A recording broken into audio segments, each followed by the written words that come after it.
My golden child sister thinks she can take everything from me, even my baby. Let me start by saying that I love my sister, Jenna. She's been there for me through thick and thin. We were raised in a tight-knit family, and despite our occasional squabbles growing up, we've always had a strong bond. Or at least, I thought we did. But recently, something happened that made me question everything. I, 35, have a 4-year-old son, Liam. He's the light of my life. I wasn't always planning on having kids, I wasn't against it, but I just didn't see myself as the dad type. When I was younger, things changed when I met my wife, Sarah, 7 years ago. We fell in love, got married, and after some long talks, we decided we wanted to start a family. It took us some time, but Liam came into our lives, and I couldn't be happier. My sister, Jenna, 38, on the other hand, has struggled with infertility for years. She and her husband, Mike, have been trying to conceive for as long as I can remember. They've gone through rounds of IVF, hormone treatments, you name it. I can't even imagine the emotional and physical toll it's taken on her. I've tried to be supportive in every way I could, listening when she needed to talk, helping her financially when they were going through expensive treatments, and just being there for her. But here's where things started to get complicated. Jenna has always had this aura around her, like, no matter what, she always got what she wanted. She was the golden child growing up, everyone admired her, and in a way, I did too. But there was always a sense of entitlement, like she expected life to keep rewarding her. So when she and Mike couldn't conceive, I think it shattered something in her. Over time, her behavior towards Liam began to change. At first, she was the doting aunt, showering him with gifts, visiting us all the time,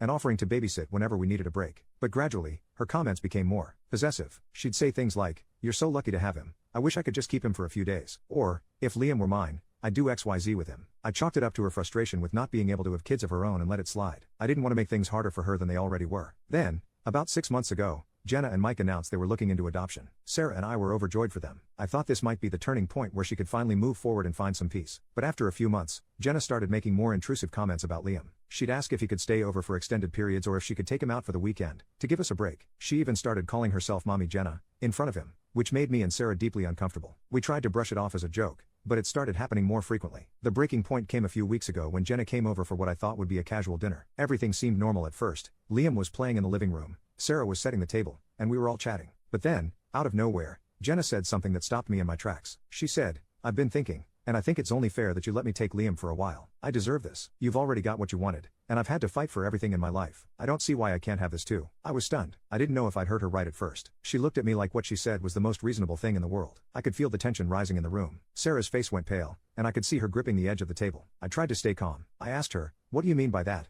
Jenna?" She sighed, almost as if I was being difficult, and said, "I mean, you've always been the one who's let everything come to you easily. You weren't even sure if you wanted kids, and now look, you've got this perfect little boy. I've been trying for years, and it's not fair. I'm his aunt, and I love him like he's my own. You know I'd be a great mom, so why can't you let me take him for a little while? I'll take care of him, and you can have a break." At that moment, something inside me snapped. All the years of supporting her, trying to be understanding of her pain, and dealing with her subtle digs at my life choices, all of it boiled over. I couldn't believe she was asking me to give her my son like he was some kind of consolation prize for everything else that hadn't gone her way. I stood up, and in a voice louder than I intended, I said, "Jenna, are you out of your mind? Liam is my son, not some object you can just take because you think life hasn't been fair to you. I'm sorry you've struggled, but that doesn't give you the right to demand my child as if you're entitled to him. You've got everything else you wanted. That's not how life works. You don't get to borrow someone else's child because things didn't go your way." Jenna looked like I'd slapped her. She stood there, speechless, for a few seconds before she burst into tears and ran out of the house. Mike followed her, but not before shooting me a look that made it clear he thought I'd gone too far. Sarah, who had been silent the whole time, finally spoke. "I think you needed to say that," she said quietly, "but I felt awful. Not because I didn't believe what I said, I absolutely stand by my words, but because I never wanted it to come to this. I never wanted to hurt my sister, especially given everything she's been through.